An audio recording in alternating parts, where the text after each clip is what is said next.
우리 빌립보 제일 마지막 부분을 읽었습니다. 오늘로써 빌립보서는 마무리하려고 합니다.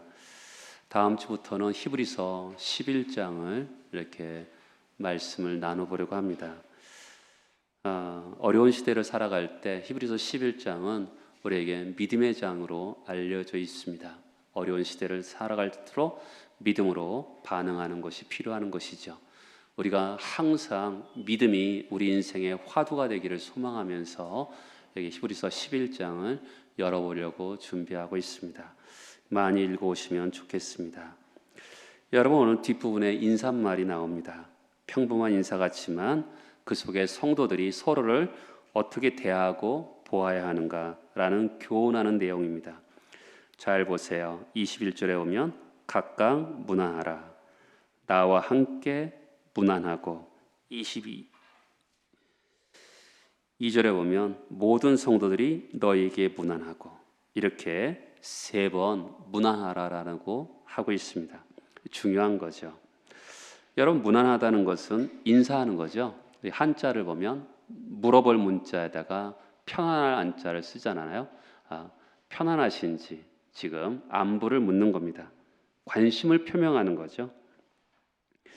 우리도 이렇게 예배 자리에 한 자리에 앉아서 예배를 드리는 성도들 사회 속에서도 우리의 고유한 문화 때문에 사실은 부끄러워서 서로 눈을 맞추지 못하고 예수님이 복 주시길 바랍니다, 이렇게 인사를 합니다. 목사가 시키니까 어렵지만 눈을 마주치지 못하면서도 그냥 인사만 하는 경우가 많습니다.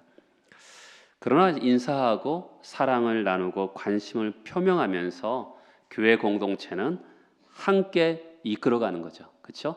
인사하고 관심을 표명하고 나 당신에게 정말 사랑하는 표현을 하면서 교회를 이끌어가는 겁니다.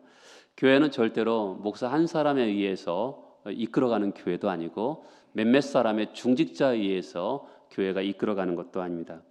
교회는 성도 한 명 한 명이 살아서 각자의 역할을 하면서 시작할 때 교회는 교회다워지게 되는 것입니다.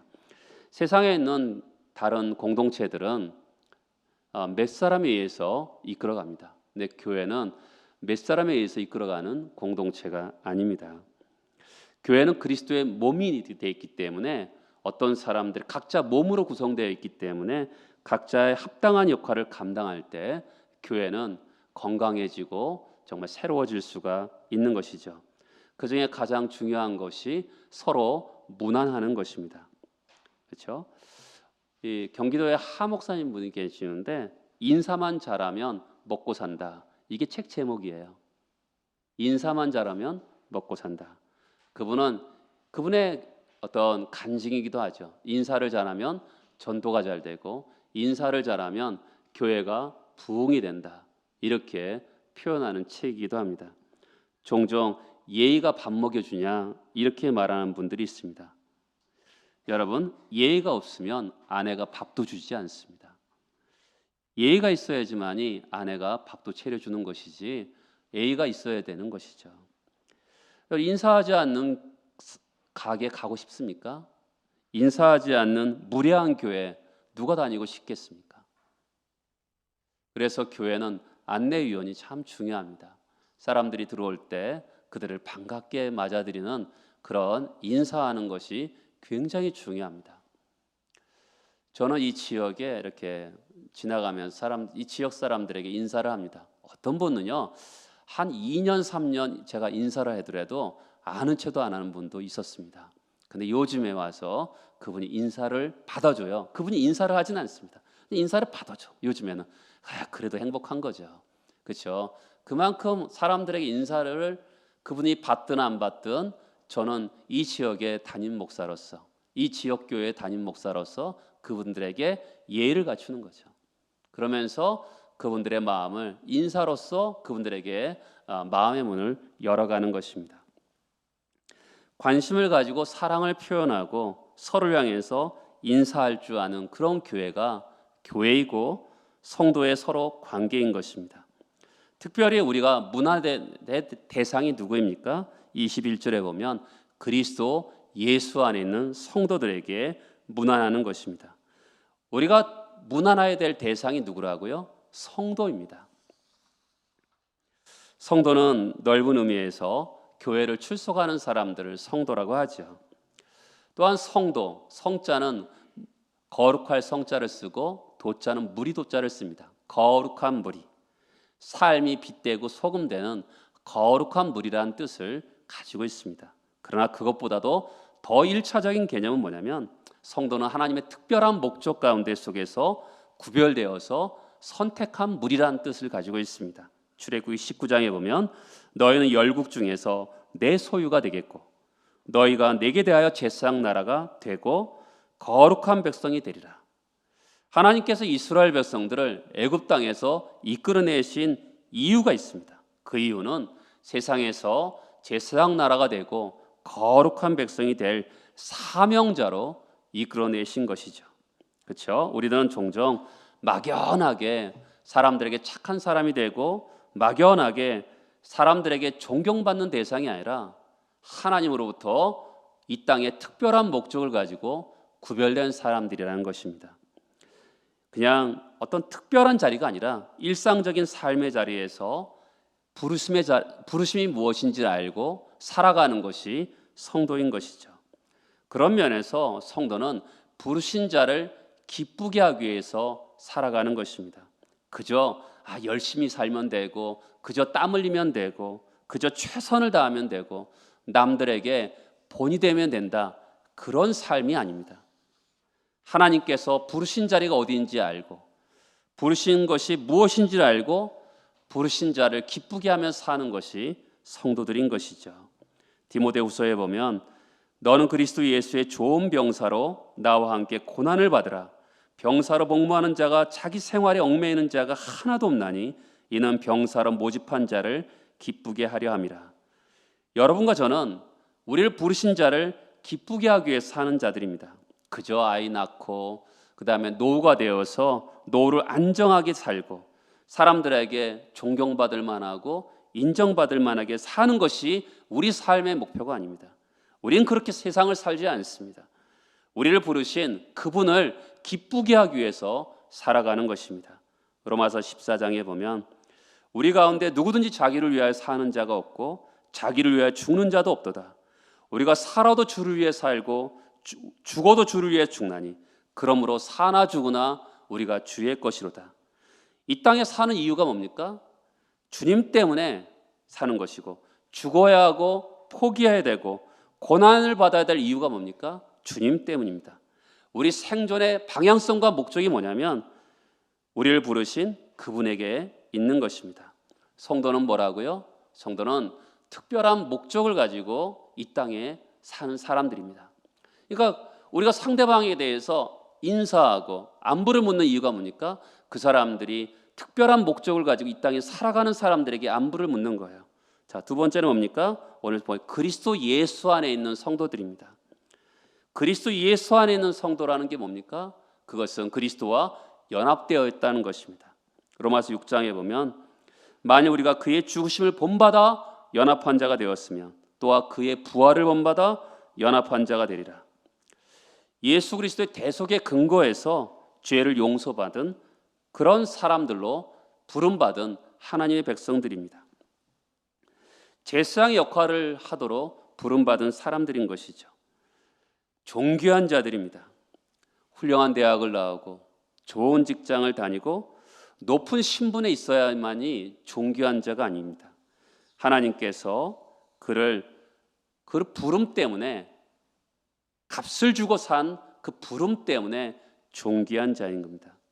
여러분 가운데 속에서는 세상에서 실패한 자인 것처럼 보이는 분도 분명히 있을 수 있습니다. 그러나 하나님은 여러분들을 그렇게 세상에서 실패한 자라고 여러분들 실패했다고 보지 않습니다. 하나님은 여러분들을 예수 그리스도의 핏값으로 산 사람들이기 때문에 존귀한 자라고 보는 겁니다. 그러니까 자기 자신에 대해서 아는 것이죠. 여러분, 신앙이라는 건 뭡니까? 신앙이라는 것은 하나님을 알고 나를 아는 겁니다. 나를 알고 세상을 알고 다른 사람을 알아가는 겁니다. 나는 누구입니까? 하나님과 관점에서 존귀한 자인 겁니다. 세상이 나를 멸시한다 하더라도 여러분, 그게 뭐가 중요하겠습니까? 천지 만물을 창조하신 그분이 나를 존귀한 자라고 하면 존귀한 것입니다. 시편 16편에 보면 땅에 있는 성도는 존귀한 자니 나의 모든 즐거움이 그들에게 있도다. 성도는 존귀한 자입니다. 예수의 면전 앞에서 존귀한 자죠. 제가 여러분 자주 말하지만 소유의 많고 적음이 여러분의 가치를 결정하지 않습니다. 신분의 높고 낮음이 여러분의 가치를 결정하지 않습니다. 남들의 보기에 훌륭한가 훌륭하지 않은가가 여러분의 가치를 결정하지 않습니다. 하나님이 여러분을 보석같이 여기면서 그분의 형상으로 지으시고 그리고 그것도 모자라서 죄에 빠져 있는 우리를 예수 그리스도의 보혈로 예수 그리스도의 피값을 주고 우리를 사심을 통하여서 우리를 존귀하게 만들어 놓으셨습니다. 그러므로 우리가 서로 무난하고 사랑하고 중심에서부터 사랑을 담아 관심을 표명하는 겁니다. 왜요? 바로 예수 그리스도께서 피값을 주고 사신 존귀한 자에게 우리가 안부를 하는 겁니다. 문안을 하는 것이죠. 세 번째는 우리는 성도는 어떤 자면 장차 왕노릇할 자입니다. 우리는 하나님 나라를 갈 자들이죠. 하나님의 사랑을 받고 이 땅에서도 왕노릇할 뿐만 아니라 저 땅에서도 세세토록 왕노릇할 자인 것이죠. 여러 포디에 있는 분들 그런 눈으로 봐야지만이 교회가 달라지는 것입니다. 그렇죠? 우리는 세상에서 너무 세상적인 가치관으로 세상을 살아갑니다. 그래서 사람을 볼 때 자격과 그들의 신분으로 보는 눈을 가지고 살아갈 때가 너무나 많습니다. 세상에서는 그렇다 하더라도 교회 와서는 하나님이 보는 눈으로 성도들을 볼 수 있어야 되는 것이죠. 그 사람을 하나님께 존귀한 자로, 이 세상에서 그 사람이 분명한 목적을 가지고 온 자로, 세세토록 나와 함께 주님과 함께 왕노릇할 자로 볼 수 있는 눈이 필요한 것이죠. 그럴 때 교회가 달라지고 사회가 달라지고 가정이 달라지게 되는 것이죠. 가정에서도 마찬가지죠. 아내와 남편을, 그런 사랑한 자녀를, 부모님을 정말 세세토록 나와 함께 왕노릇할 자고 정말 존귀한 자고 정말 그들에게도 특별한 목적을 가지고 이 땅에 태어났다는 그런 눈으로 바라볼 수 있다면 그 가정도 교회도 일터도 달라지게 되는 것입니다. 우리가 얼마나 잘 삽니까? 선진국에서 살고 있습니다.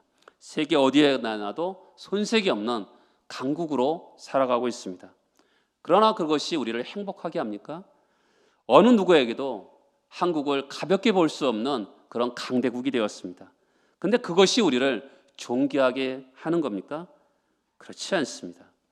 하나님의 귀한 부름을 받은 사람들을 바라보면서, 그렇죠? 그 사람들이 정말 하나님의 예수 그리스도의 피값을 주고 산 귀한 존재로, 나와 함께 왕노릇할 자로, 하나님의 특별한 목적을 부르심 받은 한 영혼 한 영혼을 바라보면서 무난하고 서로 사랑할 때 교회가 어떻게 되겠어요? 교회다워지는 것이죠.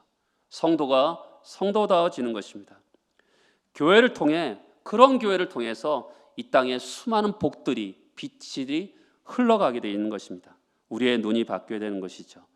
성도들이 서로를 바라보는 눈이 바뀌어야 되는 것입니다.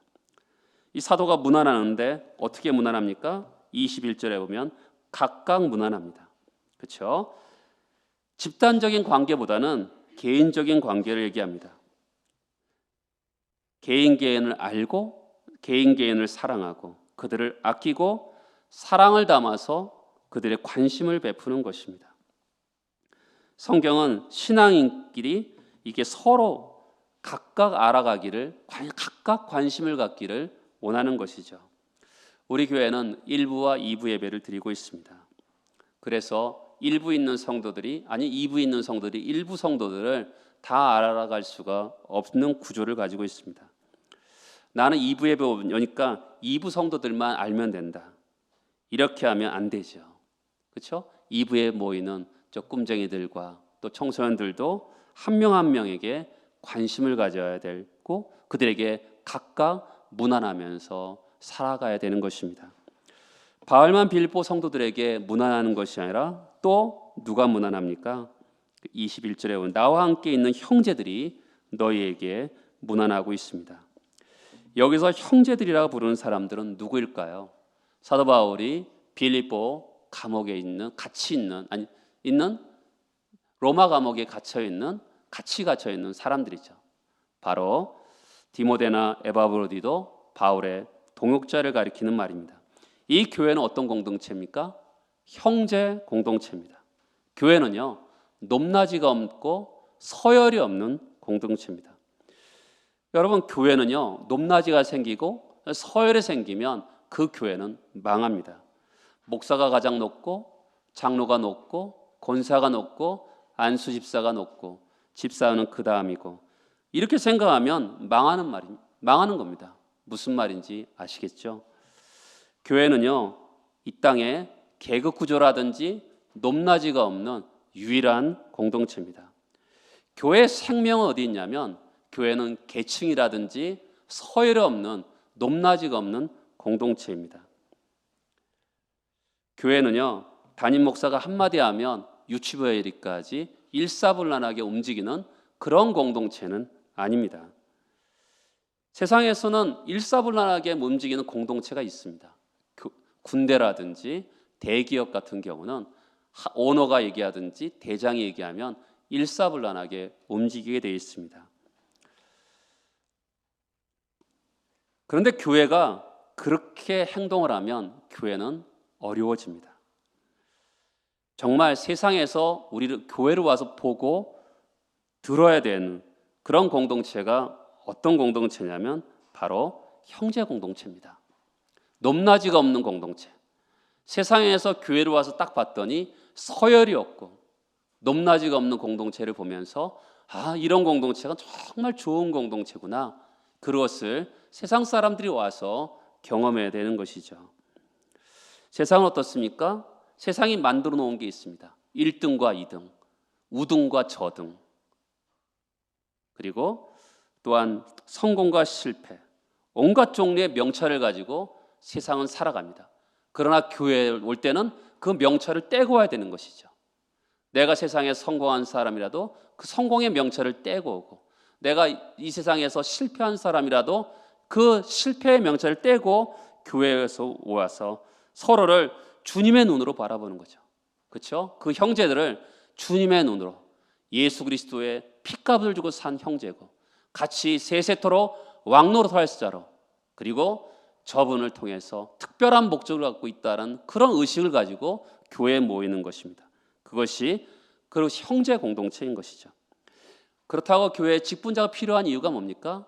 그것은 은사를 따라 교회를 세우기 위해서 필요한 것이지, 그것이 계층이라든지 높낮이가 있는 것은 아닙니다.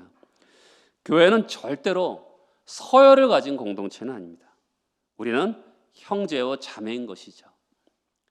한 걸음 더 나아가 먼저 된 자가 종노릇하고 섬기고 희생하는 공동체입니다.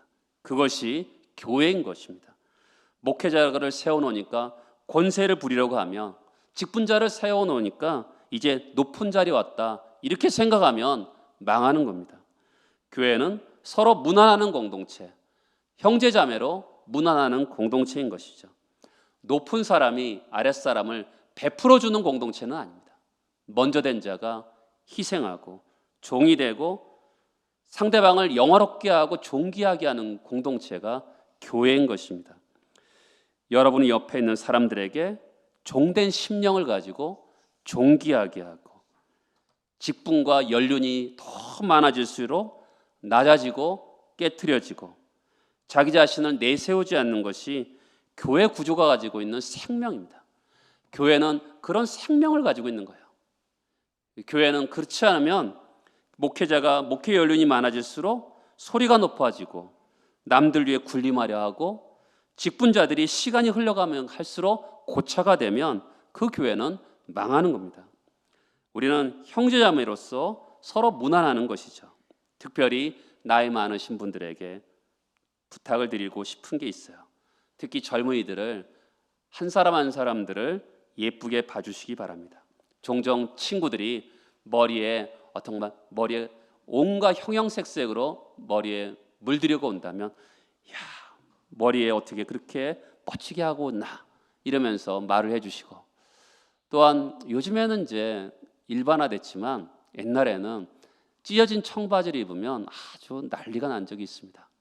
제가 우리 교회 집사님에게 그런 얘기를 했더니 자기 얘기를 하더라고요. 한 분은 찢어진 청바지를 사왔더니 아버지가 그 다음날 쓰레기통에 버리셨대요. 이거 찢어진 줄 알고 버려야 되는 줄 알고 버리신 거죠. 또 어느 집사님은 아버지 찢어진 청바지 사왔더니 그 다음날 아버지가 재봉틀에 다 박아버렸대요. 그렇죠? 그것이 바로 그 당시 어른들의 생각이거든요. 찢어져서는 안 된다라는 그 생각을 갖고 있는 것이죠. 그러니까 젊은이들이 혹시 찢어진 청바지를 입고 온다 하더라도 천이 부족해서 그렇게 입고 왔나 보다 이렇게 생각하시면서 넘어가 주시면 될 것 같아요. 그렇지 않으면 마음에 드는 게 하나도 없어 그러면 젊은이들을 교회 밖으로 모으는 것이 되는 겁니다. 나이가 들고 직분을 가지고 있으면 그분들이 낮추지 않으면요 교회는 젊은이들과 실패한 사람들이 올 수가 없어요. 예수님이 때 세리와 창녀와 정말 가난한 사람들과 버림받은 사람들이 교회에 오려 그러면 기존 멤버들이 깨트려져야 되고 낮아져야지만이 올 수가 있는 거죠. 그들을 형제들로 받아들이지 않으면 올 수가 없는 겁니다. 미국의 어느 교회에 담임 목사가 첫날 부임하는 날이었습니다. 신문에도 나온 적이 있었던 것이죠. 근데 그 목사님이 부임하는 날이었는데 그날따라 노숙자가 밖에서 온 거예요. 밖에서 이렇게 관심을 가져달라고 하는데 누구도 관심을 갖지 않더래요. 단지 한 3명 정도만 그에게 관심을 갖다 합니다. 근데 담임 목사가 오지를 않는 거죠. 안내위원과 사람들이 중직자들이 다 밖에서 기다리는데 담임 목사가 오지를 않은 거예요. 광고 시간에 오늘 새롭게 담임 목사님이 부임하셨습니다. 어디 계시죠? 했더니 바로 그 노숙자가 담임 목사였던 거죠. 그 목사님이 강단에 올라가셔서 설교를 하는 거죠. 여러분, 교회는 정말 예수 그리스도를 모르는 정말 그런 사람들에게 관심을 가져야 됩니다 하면서 설교를 하는 거죠. 그렇죠? 누구든지 오더라도 받아들일 수 있는 그런 교회. 그렇죠? 교회는 바다라는 것은 모든 것을 받아들일 수 있잖아요. 그런 바다 같은 교회가 될 때 사람들을 품을 수 있는 교회가 될 때 하나님께서 그 은혜의 바다에 사람들을 보내주시는 것이죠. 어떤 기준으로 세상적인 직분이라든지 나이로 사람들을 보지 않고 그 사람들을 형제자매로 보면서 종로로 달 수 있는 것, 그것이 교회의 생명인 것이죠. 자, 22절에 보면 모든 성도들이 너희에게 문안해요. 모든 성도들이 누굽니까? 로마에 있는 교회거든요. 로마에 있는 교회가 빌립보 교회에게 문안하는 것입니다. 여러분, 이 사람들은 한 번도 만난 적도 없고요, 본 적도 없고요, 개인적으로도 아는 사람이 없는 거죠. 그런데도 그리스도 때문에 한 형제자매로서 문안하는 것입니다. 그러니까 지역을 넘어서서 나라와 민족을 넘어서서 관심을 갖는 것이죠. 이 당시는 여행도 하기 어려운 시대이기 때문에 그럼에도 불구하고 그들을 귀하게 여기고 동일한 지체의식을 갖고 예수 그리스도의 한 몸 공동체라는 것을 가지고 관심을 가지고 사랑을 표현하는 것이죠. 예수 때문에 우리도 그렇잖아요. 한 번도 본 적이 없는 사람들이 모여서 서로를 구성하면서 피부치보다 비교할 수 없는 더 큰 사랑을 나누면서 우리가 함께 공유하는 것이 교회이잖아요. 우리가 언제 본 적이 있습니까? 생명부지의 사람들이었는데 예수 때문에 서로를 안부를 묻고 서로를 인사를 하고 사랑하고 관심을 표명하면서 살아가는 것이 교회인 것이죠. 한 번도 본 적도 없지만 사랑하고 만나지 않았는데도 후원하고 알지 못하는데도 서로를 위해서 기도하고 지역교회를 넘어서 범세계적인 차원으로 바라보고 교회를 생각할 줄 아는 사람들이 진실한 성도죠. 로마 교회가 빌립보 교회를 그렇게 바라보고 있는 겁니다. 나라를 넘어서 민족을 넘어서 프란시스 세포 박사는 교회를 진실한 성도들은 국제적인 성도여야 된다 이렇게 말을 했습니다. 로마 교회가 나라를 넘어서 그 안부를 묻고 있는 거잖아요. 전 세계 사람들이 한국 교회 성도들을 기다리고 있습니다. 일꾼을 보내달라고 목마르게 기다리고 있습니다. 이것에 대해서 한국 교회가 이렇게 눈이 열려야 되는 것이죠. 자기 가족, 기껏해야 자기 교회 테두리를 넘어서야 되는 것이죠. 열방과 민족의 목마른 부름 앞에 우리가 그것에 대해서 반응하기 위해서는 가족의 테두리를, 우리의 울타리를 넘어서야지만이 정말 또한 민족 국제적인 성도로서 우뚝 설 수 있게 되는 것입니다. 여러분, 우리는 삶의 한계 때문에 대부분의 성도들은 주일날 모입니다. 주일에 한 번 짧은 시간에 모이지만 그냥 형식적으로만 모이면 안 되는 것이죠. 한편의 좋은 설교 듣고 가는 것이 교회가 아니죠. 옆에 있는 성도들을 살아있는 관심을 가지고 서로 엮이고 묶이고 하나 되고 피부치와 비교할 수 없는 연합과 하나됨과 애정이 묻어있는 그런 공동체의 예배가 되어야 되는 것이죠. 주일 모임에 그런 애정을 가지고 있습니까? 옆에 있는 지체들이 누가 있더라도 짧은 시간이지만 애정을 표현하고 관심을 기울이고 얼굴을 익히고 이름을 익히고 개인의 상황들을 조금이라도 알아서 함께 기도하고 사랑하고 더불어 연합하는 것이 교회인 것이죠. 지역교회 테두리를 넘어서 열방을 향해 나아가는 것이 교회입니다. 그 열방에 흩어져 있는 교회를 위해서 함께 기도하고 이 시간만 기도하는 것이 아니라 또 흩어져서도 함께 기도하고 관심을 표명하는 것이 바로 교회인 것이죠. 이렇게 무난한 중에 독특한 무리들이 나옵니다. 22절에 보면 특히 가이사의 집 사람들 중 몇이니라. 이 가이사의 집, 가이사는 로마 황제인데 집이라고 하니까 아마도 로마 황제의 혈족이나 직계 가족을 가리킬 거다 생각하지만 그렇지 않습니다. 로마의 황제 궁전에서 부속 시설이나 일하는 하급 관료든지 아니면 자유인이든지 어쩌면 종 가운데 속에서 주님을 만난 사람일 수 있습니다. 초대교회 제일 큰 어려움은 뭐냐면 로마 황제 가이사가 핍박하는 것이었습니다. 그런데 가장 교회를 핍박했던 심장부의 소수이지만 어쩌면 신분이 상대적으로 낮지만 주님의 사람들이 거기에 있었던 것이죠. 그런 사람들이 빌립보 교회를 향해서 문안하고 있는 것입니다. 교회는 굉장히 영광스러운 공동체입니다. 사람의 맨파워 때문에 좋은 사람들, 훌륭한 사람들이 많기 때문에 교회가 영광스러운 공동체가 아니라 원수까지도 바꿔낼 수 있는 그런 공동체이기 때문에 영광스러운 것이죠. 누가 문안하고 있습니까? 교회를 가장 고통스럽게 하는 그런 심장부의 사람들이 교회를 향해서 문안하고 있는 것이죠. 여러분, 지금은 성도들조차도 교회를 비난하고 비판하는 목소리를 내고 있는 이런 시대에 목회자로서 여러분들에게 질문하고 싶습니다. 여러분, 지금 이것이 정말 교회인 줄 알고 그렇게 사십니까? 하나님이 특별한 목적을 가지고 성도들을 불러주시고 예수 그리스도의 핏값을 가지고 사신 그 성도들, 그리고 하늘나라에서 세세토록 왕노릇할 그런 성도들인 걸 알면서 그들에게 문안하면서 살아가고 계십니까? 높낮이가 없는 공동체, 그리고 틀을 넘어서 민족을 넘어서 열방을 넘어서는 그런 공동체인 줄 알고 교회를 그렇게 섬기면서 살아가고 계십니까? 우리가 교회를 섬기면서 이런 마음을 품고 살아가야 되는 것이죠. 그렇죠? 틀을 넘어서, 높낮이를 넘어서, 그리고 정말 하나님의 특별한 목적을 갖고 있는 그런 성도들인 줄 알고 살아가야 되는 것이죠. 그게 가능할까요? 23절에 보면 주 예수 그리스도의 은혜가 너희 심령에 있을지어다. 여러분, 이 일이 가능한 이유가 뭡니까? 사람으로서는 불가능해요. 우리 안에 무슨 선함이 있습니까? 우리 안에 무슨 자기 가족, 이 틀을 진정한 사랑이 어떻게 가능하겠어요?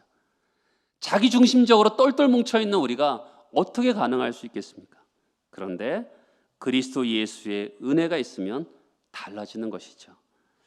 성도는 은혜로 시작해서 은혜로 마무리하는 사람들입니다. 로마서 5장에 보면 그로 말미암아 믿음으로 서 있는 이 은혜에 들어감을 얻었다. 성도는 예수 믿는 순간부터 은혜 안에 들어가는 것이죠. 로마서 6장에 보면 너희가 법 아래 있지 않고 은혜 아래 있다 이렇게 말합니다. 우리는요 부족해요. 자격이 없어요. 그렇지만 은혜 안에 있는 거죠. 예수의 은혜 아래 있는 거죠. 은혜가 왕노릇합니다. 우리는 정말로 은혜 아래 있는 사람들이에요. 구원받았는데 아무 자격이 없는데 예수께서 나를 구원해 주셨잖아요. 내가 뭐 한 게 있습니까? 근데 은혜로 구원받았잖아요. 근데 또 은혜로 살아갑니다. 하나님께서 은혜의 통로로 기도하면 은혜의 보좌 앞에 나가면 은혜를 주십니다. 은혜의 말씀을 읽으면서 그 은혜의 말씀을 읽을 때 깨달음을 통해서 우리는 또 은혜를 받습니다. 정말 우리의 삶은 은혜로 살아가는 것이죠. 종종 넘어질 때도 많습니다. 솔로몬처럼 은혜가 있을 때는 하나님을 위해 성전도 짓고 일천번제도 드리고 엄청난 지혜로 사람 살아가지만 은혜가 떠나니까 그는 우상 숭배하는 사람이 되었습니다. 하나님의 은혜가 임하니까 다윗은 물맷돌로 골리앗을 무너뜨립니다. 은혜가 떨어지니까 그의 삶 가운데 속에서 그는 어떻게 되죠? 밧세바를 범하는 인간이 되고 맙니다. 우리 인간은 은혜로 살아가는 겁니다. 지금도 은혜로 살고 은혜가 왕노릇해야 되는 것이죠. 교회가 어떻게 성도들을 문안하고 관심을 가지고 정말 끊임없이 민족을 넘어서 열방을 넘어서 다른 교회들도 그들을 한 형제처럼 여기면서 살아갈 수 있겠습니까? 그것은 은혜 아니면 안 되는 거예요. 하나님의 은혜가 계속적으로 내 안에 머물러야지만이 교회가 교회다워지고 교회가 성도가 성도다워지는 것입니다. 그러니까 우리는 교회를 섬기면서 목말라 해야 되는 거죠. 은혜를 목말라 하는 겁니다. 하나님 나에게 은혜를 달라고. 그렇죠?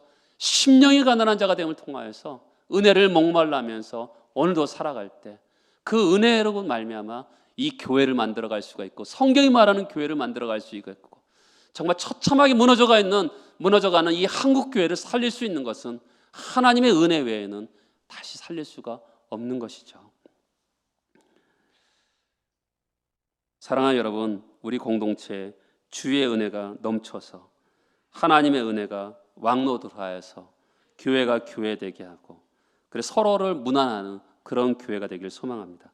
형제로 서로 종노릇하고 서로 낮아지면서 서로를 윤택하게 하고 세상에서 볼 수 없는 그런 아름다움이 교회에 있기를 소망합니다. 마지막으로 다시 성경을 보면 주 예수 그리스도의 은혜가 너희 심령에 있을지어다.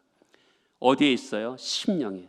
입술에도 말고 머리에도 말고 인격의 제일 중심인 심령에 은혜가 와서 진실한 변화가 일으키기를 바라고 있습니다. 교회를 교회되게 하는 복된 은혜가 우리 교회에 넘치기를 바랍니다. 그동안 기쁨의 서신을 함께 나누게 하신 하나님의 은혜에 깊이 감사를 드리며 또한 이 빌립보서 강해를 마치면서 저도 같은 말씀으로 여러분을 축복하기를 원합니다. 주 예수 그리스도의 은혜가 너희 심령에 있을지어다. 아멘. 다 같이 일어나서 기도하시겠습니다.